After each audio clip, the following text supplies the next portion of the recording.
These events, these activities, this unity must grow and continue and take over not just parts of Birmingham, but the whole of Birmingham, the whole of the West Midlands, the whole of the UK. Watch as Iqbal Mohammed MP calls for his movement to take over the whole of the UK at a Your Party meeting with independent Muslim MPs and Jeremy Corbyn. These events, these activities, this unity must grow and continue and take over not just parts of Birmingham, but the whole of Birmingham, the whole of the West Midlands, the whole of the UK. Grassroots democracy in action. And we, our communities, have shown the establishment and the rest of the country that we will not be taken for granted, and we will win. The establishment know that if you let one person stand up to them and speak the truth to people about what power is doing to them, then more people will stand up, and there will come a point when we all stand up against oppression, against injustice, and against corruption in politics. You see the power of solidarity.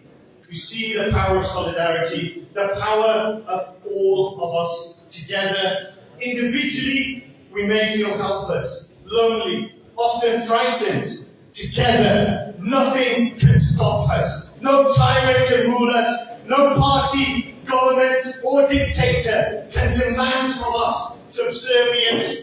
Together, we are powerful. Remember that and take that message onto the streets of Birmingham and share it with every single person you know in this country and abroad. Pro-Palestine groups assembled in Birmingham to rally support for Your Party as Labour's former vote splinters. Calling the established parties dangerous, Ayub Khan MP took to the floor. He had led the call for Maccabi fans to be banned from attending the Israeli team's match in Birmingham, which led to chaotic scenes on the night of the match and growing fears of anti-Semitism. In his speech, he stood firm on that call, saying his concern was for the safety of Muslims. We all know, as a matter of fact, that the intelligence report around the football match put the Muslim community here in Birmingham at significant risk. That is an undisputable fact that the intelligence and the reason why West Midlands Police and the Safety Advisory Group made that decision to ban the away fans was for no other significant reason but for the fact that they, the extremist hooligans of that team, ran a rampage in Amsterdam. That was a fact. And yet, analyze for a moment, just for a moment, how the political elite of every single political party and how the presenters of every single mainstream media presented that decision of an independent, impartial safety advisory group when they had before them the intelligence. What did Kemi Badenoch of the Conservative Party say? She said that that decision was a disgrace. The banning of these fans was a disgrace. Followed by Keir Starmer, who didn't just call it disgraceful. He went beyond that, Harold, to say it was anti-Semitic. That those people behind the decision-making essentially and inferentially were racists. That's what Keir Starmer said. And then when you look at the next political party, the one party that at least sides with us in the call of a genocide, the Liberal Democrats. Now, if there was any political party that would stand in solidarity with a plight of the Palestinians and asked for all Israeli athletes to be banned on an international tournament, it would be there. But what did Ed Davies say? What did Tim Farron say? They all told the same lie. And they weaponized this argument. They made it about religion when it had nothing to do with the religion of the Israeli fans. And when we raised this matter in Parliament, every single independent MP, Lisa Nandy, the minister, what did she say? She essentially said that we were anti-Semitic and racist. That was her position. I'm not going to talk about Nigel Farage because we all know where he stands. But you get my point. That every single political party, despite the evidence pointing at the guilty, was prepared to turn away and say, actually, the guilty people are the people of Birmingham. The guilty people are the people of Aston.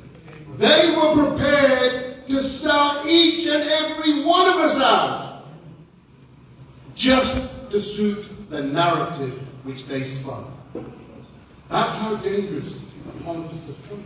Mr. Khan did not mention in this clip the freedom of Israelis or Jews to be able to attend a football match or go wherever they please in a free country.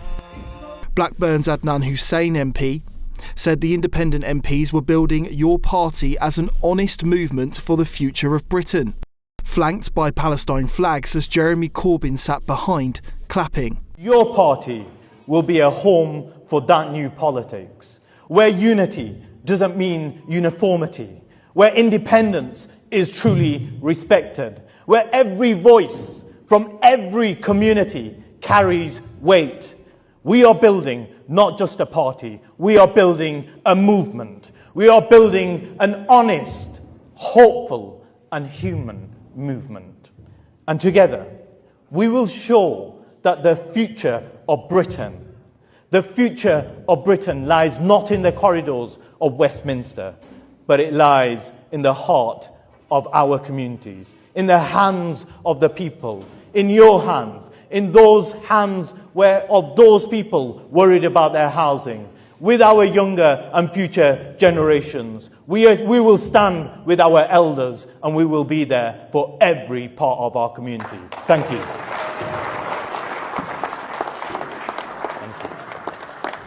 Thank you very much, Adnan Hussein. A real motivator. So our next speaker. Fears are mounting that Birmingham and other cities are becoming home to sectarian politics, where voters lend their support along religious and ethnic lines. Some see the independent MPs and the Your Party movement, with its focus on Gaza and Palestine, as proof of this. The Maccabi saga feeds into broader questions about free speech and the role of religion in society. This week it was ruled the right to criticise Islam is protected under British law. Landmark ruling now. A judge has said that the view that Islam is problematic and should be criticised is a protected belief under equalities law. So Patrick Lee was found guilty of misconduct by the Institute and Faculty of Actuaries last April over social media posts in which the 61-year-old called the Prophet Muhammad a, quotes, monster. But an employment tribunal has now ruled that Islam-critical beliefs are protected under the Equality Act. And there's been another news here as well, which kind of relates in a sense. I mean, this was the reception that Tory MP Nick Timothy got when he attended an Aston Villa match in Birmingham that Jewish football fans were essentially banned from. Why do you think I'm a dog? Officer, can you take this dog away? You think I'm a dog? Take this dog away. I haven't done anything. Go away. I'm a citizen of this country and I'm free to do what I want. Are we going to have an adult conversation? Go away. No, don't. Is that my choice? Don't entertain him. I'm asking you a question. Don't entertain him. I was trying to have an adult conversation. They started calling me a dog and swearing at me. I said to him, do you... I haven't done anything. I haven't done anything wrong. I think it's best that we leave it.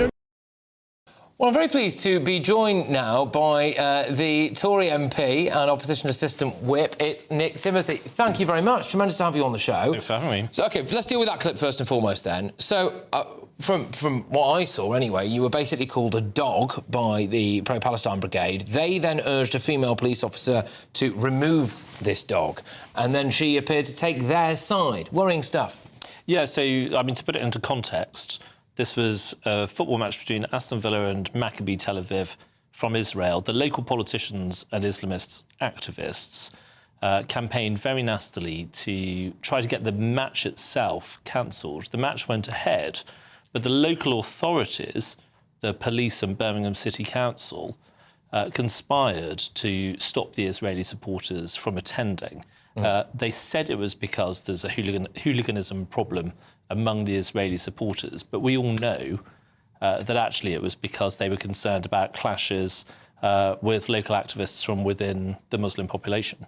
How concerned are you about that very proactive core now of political Islam that seems to be really on the move in Britain? Well, it's very concerning, and it's been concerning for a really long time. I think it's becoming more prominent, partly because the Islamists themselves are becoming more emboldened. But we've obviously had a serious extremism problem going back, at least since the 1980s, with the Salman Rushdie affair and things like that. But we've had a serious terrorism problem for more than a couple of decades. And increasingly what we're seeing is public authorities and even elected offices now dominated by people who hold Islamist beliefs. And this is very worrying because it's affecting the impartiality of services like the police.